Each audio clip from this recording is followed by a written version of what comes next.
सब प्रेम से बोलो। लक्ष्मी नारायण भगवान की जय। राधा कृष्ण भगवान की जय। श्री महादेव जी कहते हैं, पार्वती, अब 13वें अध्याय की अगाध महिमा का वर्णन सुनो। उसको सुनने से तुम बहुत प्रसन्न होगी। दक्षिण दिशा में तुंगभद्रा नाम की एक बहुत बड़ी नदी है। उसके किनारे हरिहरपुर नामक रमणीय नगर बसा हुआ है। वहां साक्षात भगवान हरिहर विराजमान है, जिनके दर्शन मात्र से परम कल्याण की प्राप्ति होती है। हरिहरपुर में हरि दीक्षित नामक एक श्रोत्रिय ब्राह्मण रहते थे, जो तपस्या और स्वाध्याय में संलग्न तथा वेदों के पारगामी विद्वान थे। उनके एक स्त्री थी, जिसे लोग दुराचारा कहकर पुकारते थे। इस नाम के अनुसार ही उसके कर्म भी थे। ये सदा पति को कुवाच्य कहती थी। उसने कभी भी उनके साथ शेयर नहीं किया। पति से संबंध रखने वाले जितने भी लोग घर पर आते, उन सबको डांट लगाती और स्वयं कामुक्त होकर निरंतर व्यभिचारियों के साथ रमण किया करती थी। एक दिन नगर को इधर उधर आते जाते हुए पूर्वासियों से भरा दे उसने निर्जन एवं दुर्गम वन में अपने लिए संकेत स्थान बना लिया। एक समय रात में किसी कामी को ना पाकर वे घर के किवाड़ खोल नगर से बाहर संकेत स्थान पर चली गई। उस समय उसका चित्त काम से मोहित हो रहा था। वे एक एक कुंज में तथा प्रत्येक वृक्ष के नीचे जा जाकर किसी प्रियतम की खोज करने लगी, किंतु उन सभी स्थानों पर उसका परिश्रम व्यर्थ हो गया। उसे प्रियतम का दर्शन नहीं हुआ। तब वे उस वन में नाना प्रकार की बातें कहकर विलाप करने लगी। चारों दिशाओं में घूम घूम कर वियोग जनित विलाप करती हुई उस स्त्री की आवाज सुनकर कोई सोया हुआ व्याघ्र जाग उठा और उछलकर उस स्थान पर पहुंचा जहां वे रो रही थी। उधर वे भी उसे आते देख किसी प्रेमी की आशंका से उसके सामने खड़ी होने के लिए ओट से बाहर निकल आई। उसमें व्याघ्र ने आकर उसे नख रूपी बाणों के प्रहार से पृथ्वी पर गिरा दिया। इस अवस्था में भी वे कठोर वाणी में चिल्लाती हुई पूछ बैठी, अरे बाघ, तू किस लिए मुझे मारने को यहाँ आया है? पहले इन सारी बातों को मुझे बता, फिर मुझे मारना। उसकी ये बात सुनकर प्रचंड पराक्रमी व्याघ्र क्षण भर के लिए उसे अपना ग्रास बनाने से रुक गया और हंसता हुआ सा बोला, दक्षिण दिशा में मलापहा नामक एक नदी है। उसके तट पर मुनिपर्णा नगरी बसी हुई है। वहां पंचलिंग नाम से प्रसिद्ध साक्षात भगवान शंकर निवास करते हैं। उसी नगरी में मैं ब्राह्मण कुमार होकर रहता था। नदी के किनारे अकेला बैठा रहता था और यज्ञ के अधिकारी नहीं है उन लोगों से भी यज्ञ कराकर उनका अन्न खाया करता था। इतना ही नहीं, धन के लोभ से मैं सदा अपने वेद पाठ के फल को भी बेच दिया करता था। मेरा लोभ यहाँ तक बढ़ गया था कि अन्य भिक्षुकों को गालियां देकर हटा देता और स्वयं दूसरों का नहीं देने योग्य धन भी बिना दिए ही हमेशा ले लिया करता था।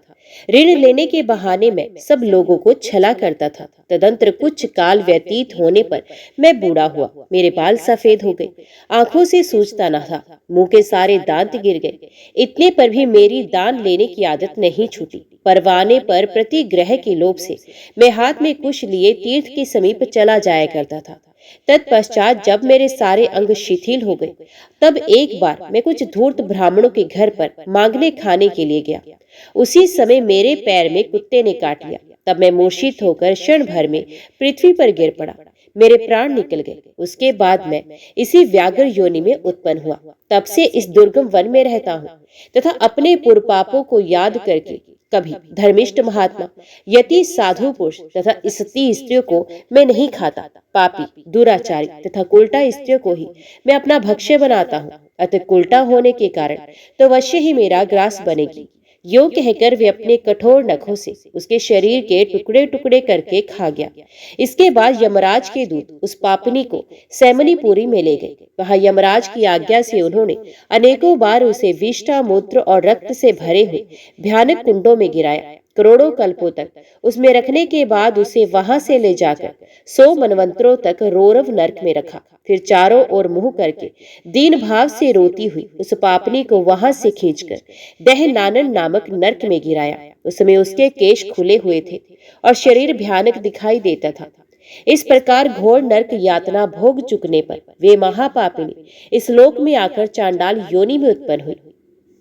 चांडाल के घर में भी प्रतिदिन बढ़ती हुई वे पूर्व जन्म के अभ्यास से पूर्वत पापों में परवर्त रही। फिर उसे कोढ़ और राज्य क्षमा का रोग भी हो गया।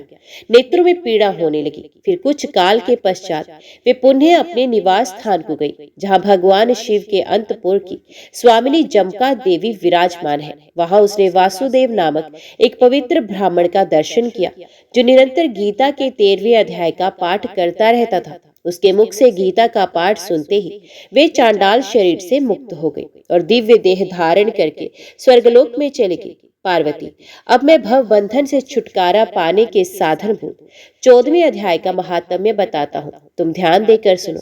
सिंगल द्वीप में विक्रम वेताल नामक एक राजा थे, जो सिंह के समान पराक्रमी और कलाओं के भंडार थे। एक दिन वे शिकार खेलने के लिए उत्सुक होकर राजकुमारों सहित 2 कुतियों को साथ लिए वन में गए। वहां पहुंचने पर उन्होंने तीव्र गति से भागते हुए खरगोश के पीछे अपनी कुतिया छोड़ दी। उस समय सब प्राणियों के देखते देखते खरगोश इस प्रकार भागने लगा मानो कहीं उड़ गया हो। दौड़ते दौड़ते बहुत थक जाने के कारण वे एक बड़ी खंदक में गिर पड़ा। गिरने पर भी वे कुतिया के हाथ नहीं आया और उस स्थान पर जा पहुंचा जहां का वातावरण बहुत ही शांत था। वहां हरिण निर्भय होकर सब और वृक्षों की छाया में बैठे रहते थे। बंदर भी अपने आप टूटकर गिरे हुए नारियल के फलों और पके हुए आमों से पूर्ण तृप्त रहते थे। वहां सिंह हाथी के बच्चों के साथ खेलते और सांप निडर होकर मोर की पांख में घुस जाते थे। उस स्थान पर एक आश्रम के भीतर वत्स नामक एक मुनि रहते थे, जो जितेंद्र एवं शांत भाव से निरंतर गीता के 14वें अध्याय का पाठ किया करते थे।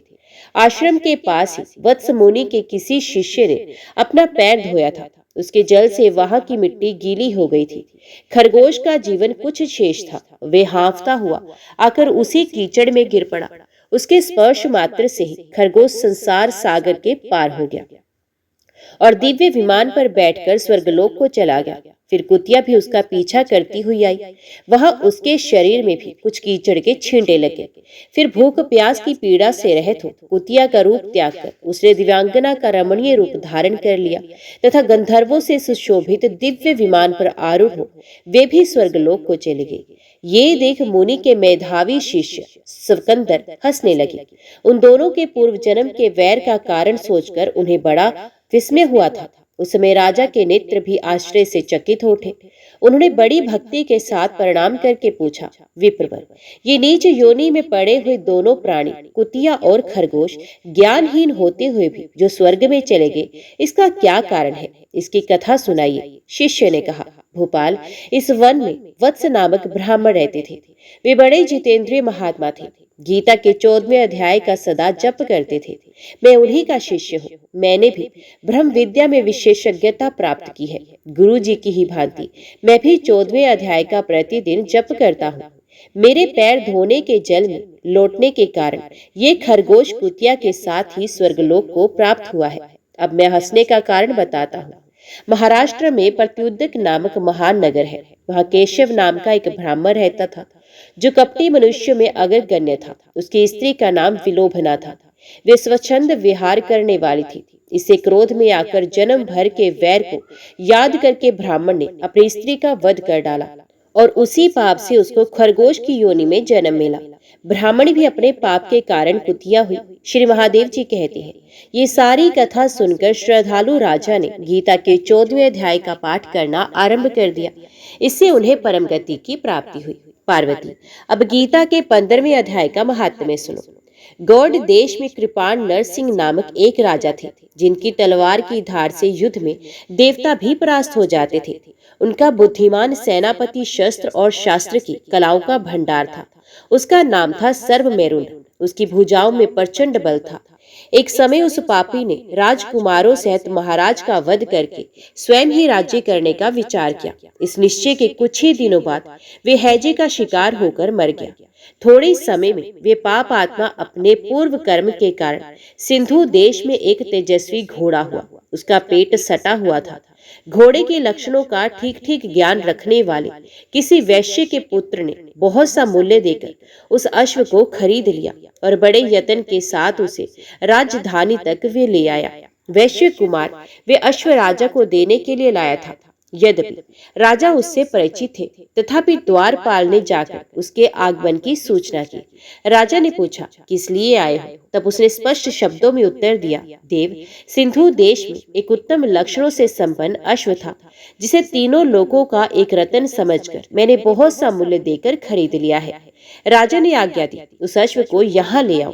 वास्तव में वे घोड़ा गुणों में उच्च श्रवा के समान था। सुंदर रूप का तो मानो घर ही था। शुभ लक्षणों का समुंदर जान पड़ता था।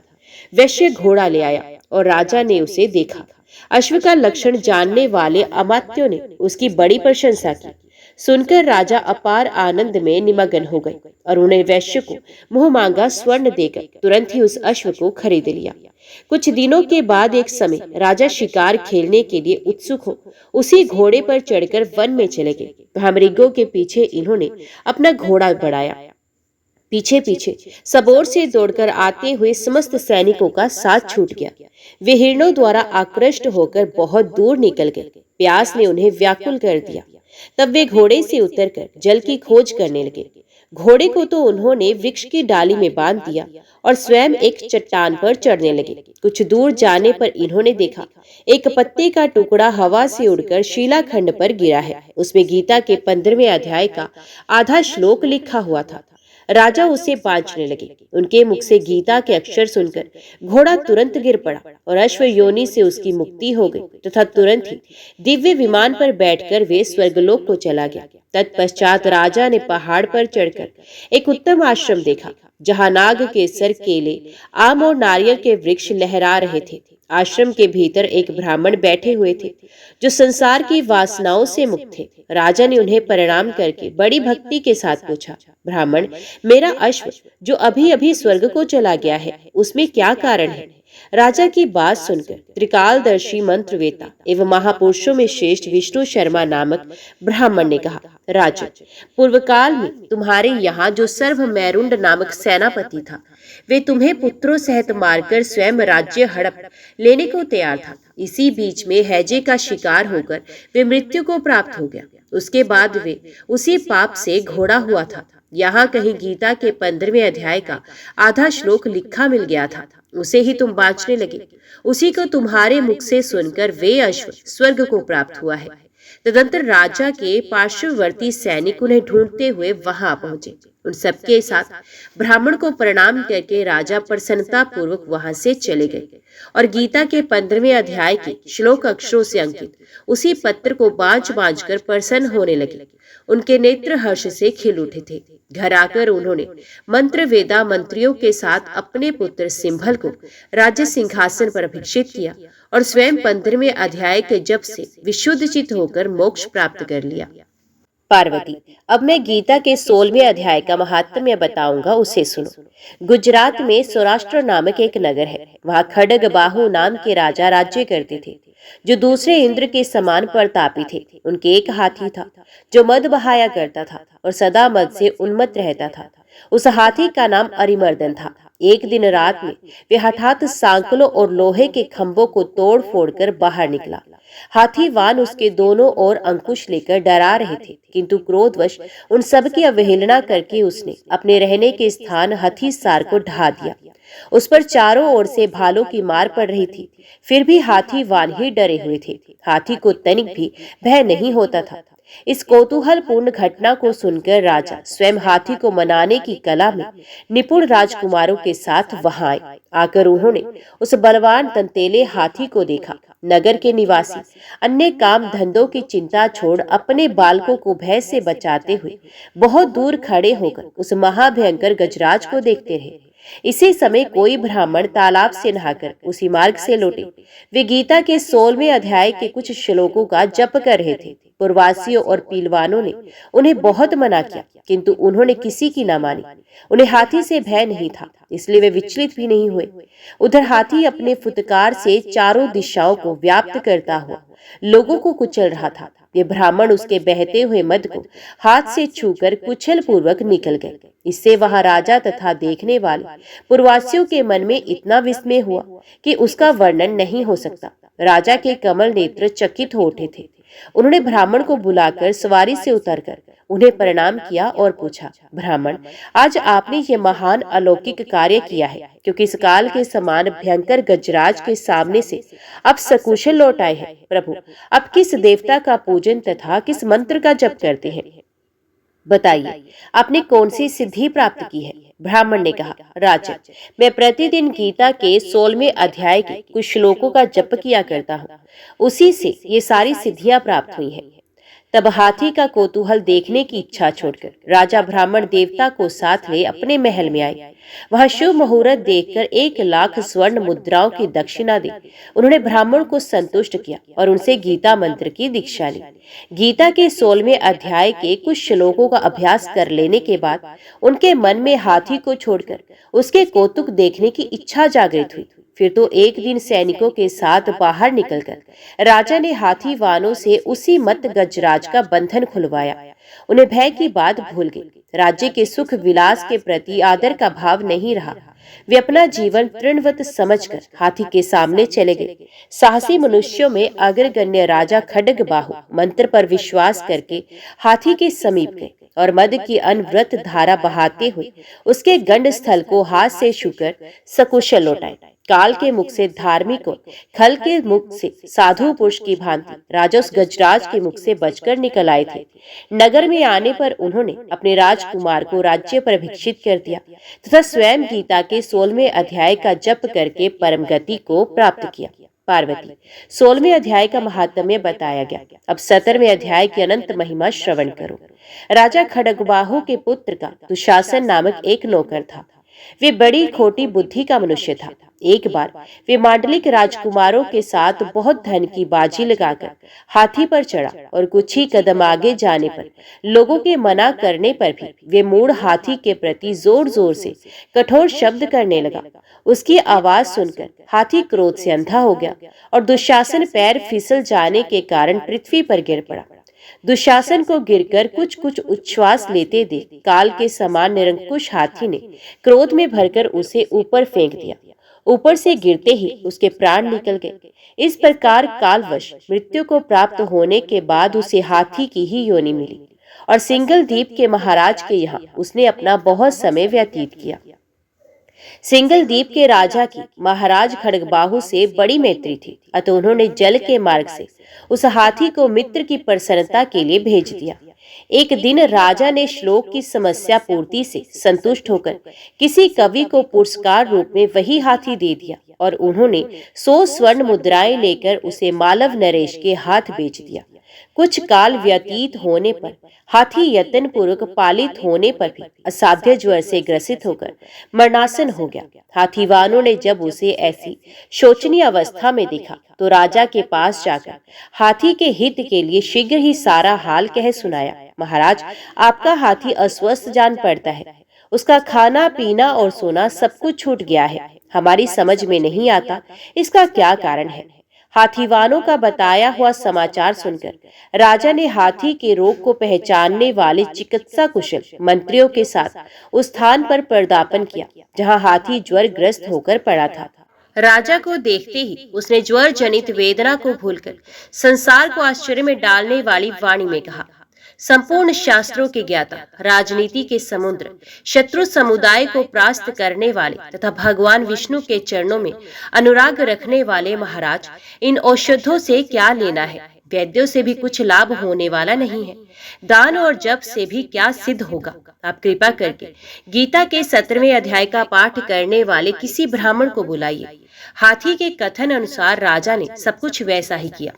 तदंतर गीता पाठ करने वाले ब्राह्मण ने जब उत्तम जल को अभिमंत्रित करके उसके ऊपर डाला तो दुशासन गजयोनि का परित्याग करके मुक्त हो गया। राजा ने दुशासन को दिव्य विमान पर आरूढ़ एवं इंद्र के समान तेजस्वी देखकर पूछा, तुम्हारी पूर्व जन्म में क्या जाति थी, क्या स्वरूप था, कैसा आचरण था और किस कर्म से तुम यहाँ हाथी होकर आए थे? ये सारी बातें मुझे बताओ। राजा की इस प्रकार पूछने पर संकट से छूटे हुए दुशासन ने विमान पर बैठे ही बैठे स्थिरता के साथ अपना यथावत समाचार कह सुनाया। तत्पश्चात नर श्रेष्ठ मालव नरेश भी गीता के 17वें अध्याय का जप करने लगे। इससे थोड़े ही समय में उनकी मुक्ति हो गई। श्री पार्वती जी ने कहा, भगवान, आपने 17वें अध्याय का महात्म्य बतलाया, अब 18वें अध्याय के महात्म्य का वर्णन कीजिए। महादेव जी ने कहा, गिरजानंदिनी, चिन्मय आनंद की धारा बहाने वाले 18वें अध्याय के पावन महात्म्य को, जो वेद से भी उत्तम है, श्रवण करो। ये संपूर्ण शास्त्रों का सर्वस्व कानों में पड़ा हुआ रसायन के समान तथा संसार के यातना जाल को छिन्न भिन्न करने वाला है। सिद्ध पुरुषों के लिए ये परम रहस्य की वस्तु है। इसमें अविद्या का नाश करने की पूर्ण क्षमता है। ये भगवान विष्णु की चेतना तथा सर्वश्रेष्ठ परम पद है। इतना ही नहीं, ये विवेकमयी लता का मूल, काम, क्रोध और मद को नष्ट करने वाला, इंद्र आदि देवताओं के चित्त का विश्राम मंदिर तथा सनक सनंदन आदि महायोगियों का मनोरंजन करने वाला है।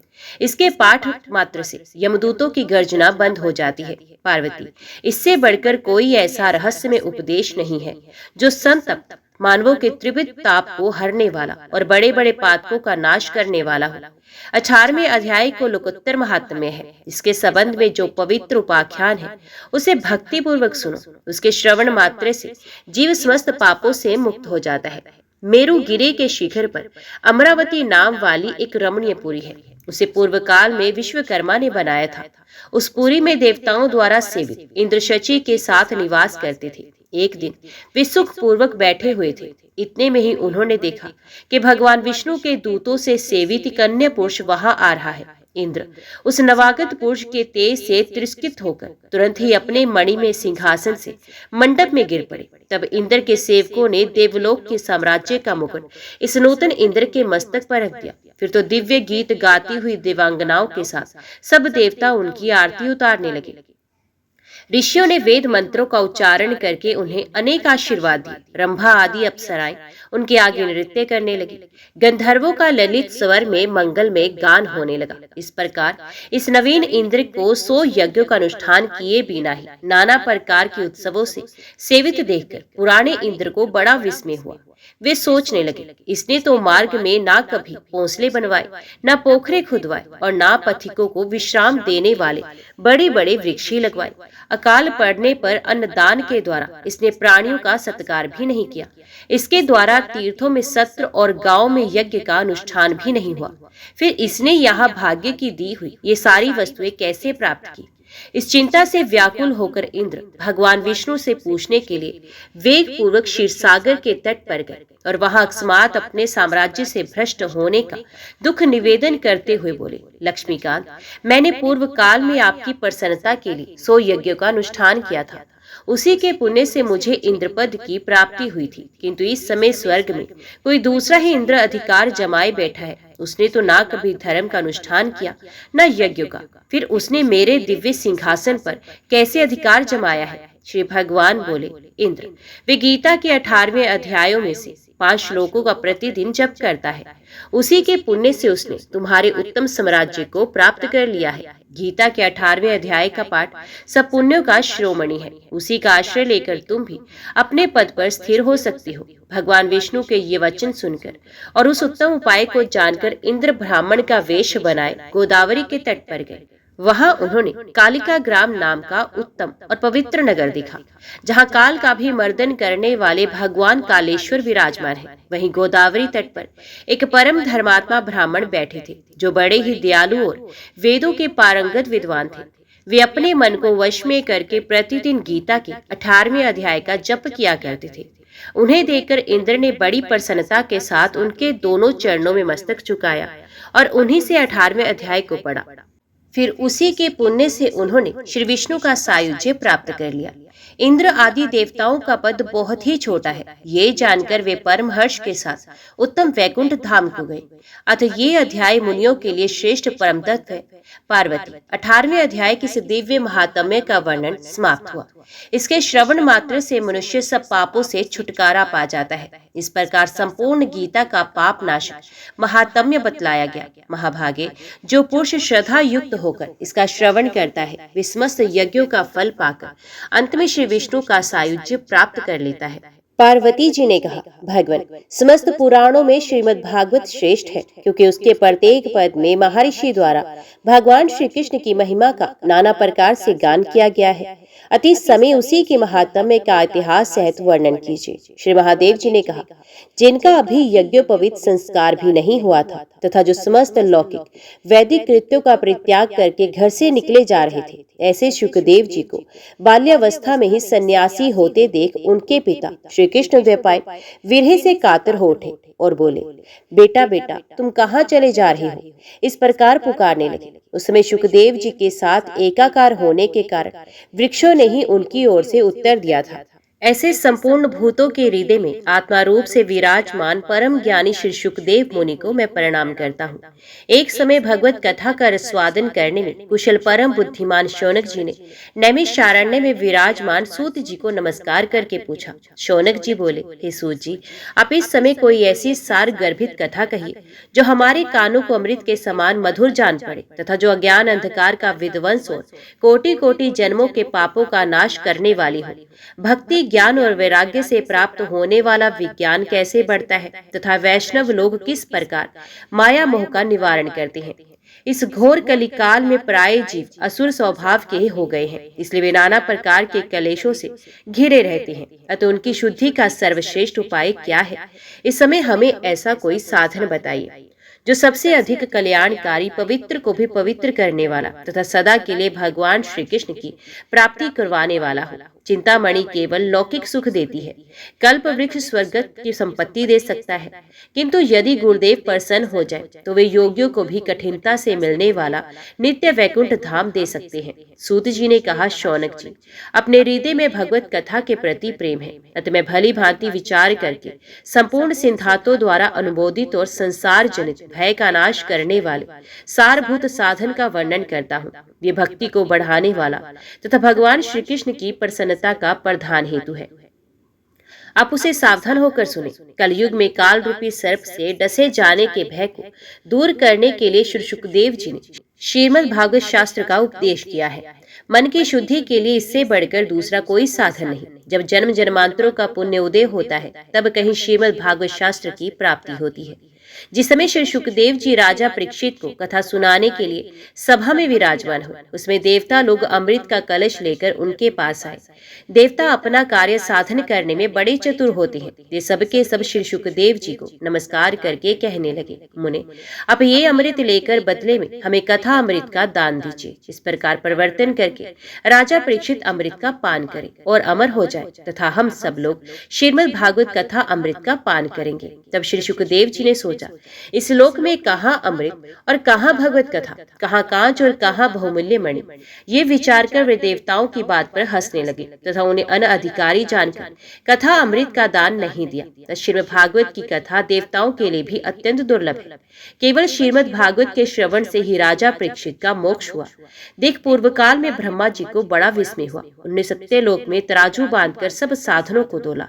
उस समय अन्य सभी साधन हल्के पड़ गए। अपने गौरव के कारण श्रीमद् भागवत का ही पलड़ा सबसे भारी रहा।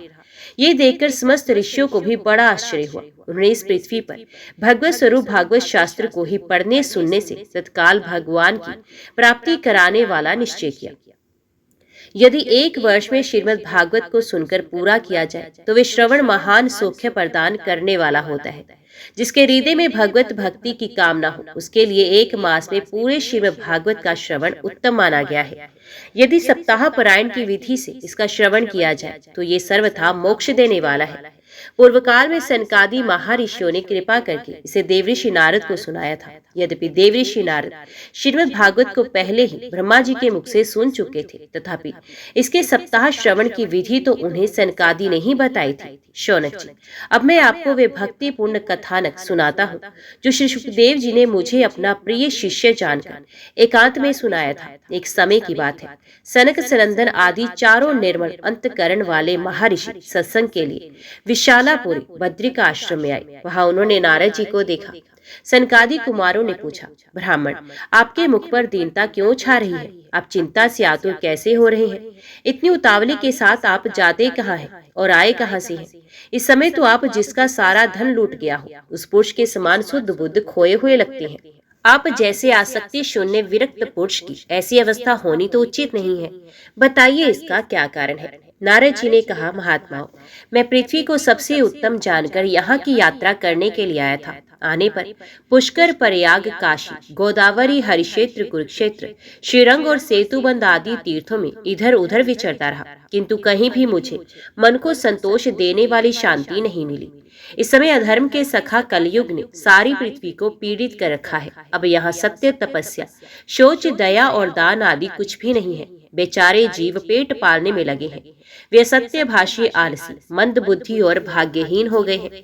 उन्हें तरह तरह के उपद्रव घेरे रहते हैं। साधु संत कहलाने वाले लोग पाखंड में फंस गए हैं। ऊपर से विरक्त जान पड़ते हैं, किंतु वास्तव में पूरे संग्रही हैं। घर घर में स्त्रियों का राज्य है। साले ही सलाहकार बने हुए हैं। पैसों के लोभ से कन्याएं तक बेच दी जाती हैं। पति पत्नी में सदा कलह मचा रहता है। आश्रमों, तीर्थों और नदियों पर मलेशियों ने अधिकार जमा रखा है। उन दुष्टों ने बहुत से देव मंदिर भी नष्ट कर दिए हैं। अब यहाँ ना कोई योगी है, ना सिद्ध, ना कोई ज्ञानी है, न सत्कर्म करने वाला। इस समय जब साधन कल रूपी दावानल से भस्म हो गया है, पृथ्वी पर चारों ओर सभी देशवासी बाजारों में अन्न बेचते हैं। ब्राह्मण लोग पैसे लेकर वेद पढ़ाते हैं और स्त्रियां वैश्यावृत्ति से जीवन निर्वाह करती देखी जाती हैं। इस प्रकार कलयुग के दोष देखता और पृथ्वी पर विचरता हुआ मैं यमुना जी के तट पर आ पहुंचा, जहाँ भगवान श्री कृष्ण की लीला हुई थी। मुनीश्वरों, वहां आने पर मैंने जो आश्चर्य की बात देखी है उसे आप लोग सुने। वहां एक तरुणी स्त्री बैठी थी जिसका चित्त बहुत ही खिन्न था। उसके पास ही दो वृद्ध पुरुष अचेत अवस्था में पड़े जोर जोर से सांस ले रहे थे। वे तरुणी उनकी सेवा करती, उन्हें जगाने की चेष्टा करती और अपने प्रयत्न में असफल होकर रोने लगती थी। बीच बीच में दसों दिशाओं की ओर दृष्टि डालकर वे अपने लिए कोई रक्षक भी ढूंढ रही थी। उसके चारों ओर सैकड़ों स्त्रियां पंखा झलती हुई उसे बार बार सांत्वना दे रही थी। दूर से ही ये सब देखकर मैं कौतूहलवश उसके पास चला गया। मुझे देखते ही वे युवती स्त्री उठकर खड़ी हो गई और व्याकुल होकर बोली, महात्मा जी, क्षण भर के लिए ठहर जाइए, मेरी चिंता को भी नष्ट कीजिए। आपका दर्शन संसार के समस्त पापों को सर्वथा नष्ट कर देने वाला है। आपके वचनों से मेरे दुख की बहुत कुछ शांति हो जाएगी। जब बहुत बड़ा भाग्य होता है तभी आप जैसे महात्मा का दर्शन होता है। नारद जी कहते हैं, युवती की ऐसी बातें सुनकर मेरा हृदय करुणा से भर आया और मैंने उत्कंठित होकर उस सुंदरी से पूछा, देवी तुम कौन हो?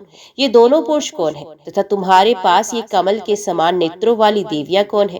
तुम विस्तार के साथ अपने दुख का कारण बताओ। युवती बोली, मेरा नाम भक्ति है। ये दोनों पुरुष मेरे पुत्र हैं। इनका नाम ज्ञान और वैराग्य है। समय के फेर से आज इनका शरीर जराजीर्ण हो गया है। इन देवियों के रूप में गंगा आदि नदियां हैं जो मेरी सेवा के लिए आई हैं। इस प्रकार साक्षात देवियों के द्वारा सेवित होने पर भी मुझे सुख नहीं मिलता है। तपोधन, अब तनिक सावधान होकर मेरी बात सुनिए। मेरी कथा कुछ विस्तृत है, उसे सुनकर मुझे शांति प्रदान कीजिए। मैं द्रविड़ देश में उत्पन्न होकर कर्नाटक में बड़ी हुई। महाराष्ट्र में भी कहीं कहीं मेरा आदर हुआ। गुजरात में आने पर तो मुझे बुढ़ापे ने घेर लिया। वह घोर कलयुग के प्रभाव से पाखंडियों ने मुझे अंग भंग कर डाला। तब से बहुत दिनों तक मैं दुर्बल ही दुर्बल रही। वृंदावन में मुझे बहुत प्रिय है, इसलिए अपने दोनों पुत्रों के साथ यहाँ चले आई। इस स्थान पर आते ही मैं परम सुंदरी नवयुक्ति हो गई। इस समय मेरा रूप अत्यंत मनोरम हो गया है, परंतु मेरे ये दोनों पुत्र थके मांदे होने के कारण यहीं सोकर कष्ट भोग रहे हैं।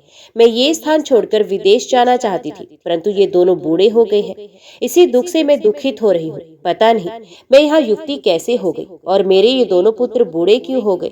हम तीनों साथ ही साथ यात्रा करते थे, फिर हम में ये विपरीत अवस्था कैसे आ गई। उचित तो ये है कि माता बूढ़ी हो और बेटे जवान, परंतु यहाँ उल्टी बात हो गई। इसलिए मैं चकित होकर अपने लिए शोक करती हूँ। महात्मन, आप परम बुद्धिमान और योग निधि हैं, बताइए इसमें क्या कारण हो सकता है। नारद जी कहते हैं, उसके इस प्रकार पूछने पर मैंने कहा, साध्वी, मैं अभी ज्ञान दृष्टि से अपने हृदय के भीतर तुम्हारे दुख का सारा कारण देखता हूँ। तुम खेद न करो, भगवान तुम्हें शांति देंगे। तब मुनीश्वर नारद जी ने ध्यान लगाया और एक ही क्षण में उसका कारण जानकर कहा, बाले, तुम ध्यान देकर सुनो। ये कलिकाल बड़ा भयंकर युग है। इसी ने सदाचार का लोप कर दिया है। योग मार्ग और तप आदि भी लुप्त हो गए हैं। इस समय मनुष्य शठता और दुष्कर्म में परवर्त होकर असुर स्वभाव के हो गए हैं। आज जगत में सज्जन पुरुष दुखी हैं और दुष्ट लोग मौज करते हैं। ऐसे समय जो धैर्य धारण किए रहे वे बुद्धिमान, धीर अथवा पंडित हैं। अब ये पृथ्वी ना तो स्पर्श करने योग्य रही और ना देखने योग्य। ये प्रतिवर्ष शेषनाग के लिए भारभूत होती जा रही है। इसमें कहीं भी मंगल नहीं दिखाई देता। तुम्हें और तुम्हारे पुत्रों को तो अब कोई देखता भी नहीं। इस प्रकार विश्रांत मनुष्यों की उपेक्षा करने से तुम जर्जर हो गई थी, किंतु वृंदावन का संयोग पाकर पुनः नवीन तरुणी सी हो गई हो। अतः ये वृंदावन धन्य है, जहाँ सब और भक्ति नृत्य कर रही है, परंतु इन ज्ञान और वैराग्य का यहाँ कोई भी ग्राहक नहीं है। इसलिए अभी तक इनका बुढ़ापा दूर नहीं हुआ। इन्हें अपने भीतर कुछ सुख सा प्रतीत हो रहा है। इससे इनकी गाढ़ सुषुप्त अवस्था का अनुमान होता है। भक्ति ने कहा, महर्षि, महाराज परीक्षित ने इस अपवित्र कलयुग को पृथ्वी पर रहने ही क्यों दिया, तथा कलयुग के आते ही सब वस्तुओं का सार कहाँ चला गया? भगवान तो बड़े दयालु हैं, उनसे भी ये अधर्म कैसे देखा जाता है? मुने, मेरे इस संशय का निवारण कीजिए। आपकी बातों से मुझे बड़ा सुख मिला है। नारद जी बोले, बाले, यदि तुमने पूछा है तो प्रेम पूर्वक सुनो। कल्याणी, मैं तुम्हें सब बातें बताऊंगा और इससे तुम्हारा सब शोक दूर भी हो जाएगा। जिस दिन भगवान श्री कृष्ण इस भूलोक को छोड़कर अपने परम धाम को पधारे, उसी दिन से यहाँ कलयुग का आगमन हुआ, जो समस्त साधनों में बाधा उपस्थित करने वाला है। दिग्विजय के समय जब राजा परीक्षित की दृष्टि इस कलयुग के ऊपर पड़ी, तो ये दीन भाव से उनकी शरण में गया। राजा भोरे के समान सारग्राही थे, इसलिए उन्होंने सोचा कि मुझे इसका वध नहीं करना चाहिए, क्योंकि इस कलयुग में एक बड़ा अद्भुत गुण है। अन्य युगों में तपस्या, योग और समाधि से जिस फल की प्राप्ति नहीं होती, वही फल कलयुग में भगवान केशव के कीर्तन मात्र से और अच्छे रूप से उपलब्ध होते हैं। असार होने पर भी इस एक ही रूप में ये सारभूत फल प्रदान करने वाला है। यही देखकर राजा परीक्षित ने कलयुग में उत्पन्न होने वाले जीवों के सुख के लिए इसे रहने दिया। इस समय लोगों की खोटे कर्मों में प्रवृत्ति होने से सभी वस्तुओं का सार निकल गया है, तथा इस पृथ्वी पर जितने भी पदार्थ हैं वे बीजहीन भूसी के समान निस्सार हो गए हैं। ब्राह्मण लोग धन के लोभ से घर घर में जाकर प्रत्येक मनुष्य को भागवत की कथा सुनाने लगे हैं। इससे कथा का सार चला गया। लोगों की दृष्टि में इसका कुछ महत्व नहीं रह गया। तीर्थों में बड़े भयंकर कर्म करने वाले नास्तिक और दंभी मनुष्य भी रहने लगे हैं, इसलिए तीर्थों का भी सार चला गया। जिनका चित्त काम, क्रोध, भारी लोभ और तृष्णा से सदा व्याकुल रहता है, वे भी तपस्वी बनकर बैठे हैं, इसलिए तपस्या का सार भी निकल गया। मन को काबू में ना करने, लोभ, दंभ और पाखंड का आश्रय लेने तथा शास्त्र का अभ्यास ना करने के कारण ध्यान योग का फल भी चला गया। औरों की तो बात ही क्या, पंडित लोग भी अपनी स्त्रियों के साथ भैंसों की तरह रमण करते हैं। वे संतान पैदा करने में ही दक्ष हैं। मुक्ति के साधन में वे नितांत असमर्थ पाए जाते हैं। परंपरा से प्राप्त हुआ वैष्णव धर्म कहीं भी नहीं रह गया है। इस प्रकार जगह जगह सभी वस्तुओं का सार लुप्त हो गया है। ये तो इस युग का स्वभाव ही है, इसमें दोष किसी का नहीं है। यही कारण है कि कमल नयन भगवान विष्णु निकट रहकर भी ये सब कुछ सहन करते हैं। शौनक जी, इस प्रकार देवऋषि नारद के वचन सुनकर भक्ति को बड़ा आश्चर्य हुआ। फिर उसने जो कुछ कहा उसे आप सुनिए। भक्ति बोली, देवऋषि, आप धन्य हैं। सौभाग्य से ही आपका यहाँ शुभ आगमन हुआ है। संसार में साधु महात्माओं का दर्शन सब प्रकार के कार्यों को सिद्ध करने वाला और सर्वश्रेष्ठ साधन है। अब जिस प्रकार मुझे सुख मिले, मेरा दुख दूर हो जाए, वे उपाय बताइए। ब्राह्मण, अब समस्त योगों के स्वामी हैं। आपके लिए इस समय कुछ भी असाध्य नहीं है। एकमात्र आपके ही सुंदर उपदेश को सुनकर क्यादु नंदन प्रहलाद ने संसार की माया का त्याग किया था, तथा राजकुमार ध्रुव भी आपकी ही कृपा से ध्रुपद को प्राप्त हुए थे। आप सब प्रकार से मंगल भाजन एवं श्री ब्रह्मा जी के पुत्र हैं। मैं आपको प्रणाम करती हूँ।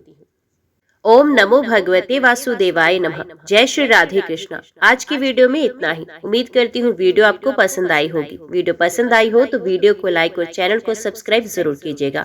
जय श्री हरि लिखकर कमेंट बॉक्स में अपनी हाजिरी और अपने सुझाव देना ना भूलेगा। तो मिलते हैं अगली कथा अगली वीडियो के साथ। तब तक के लिए देखते व सुनते रहिए। जय मां कंजक, जय माता दी।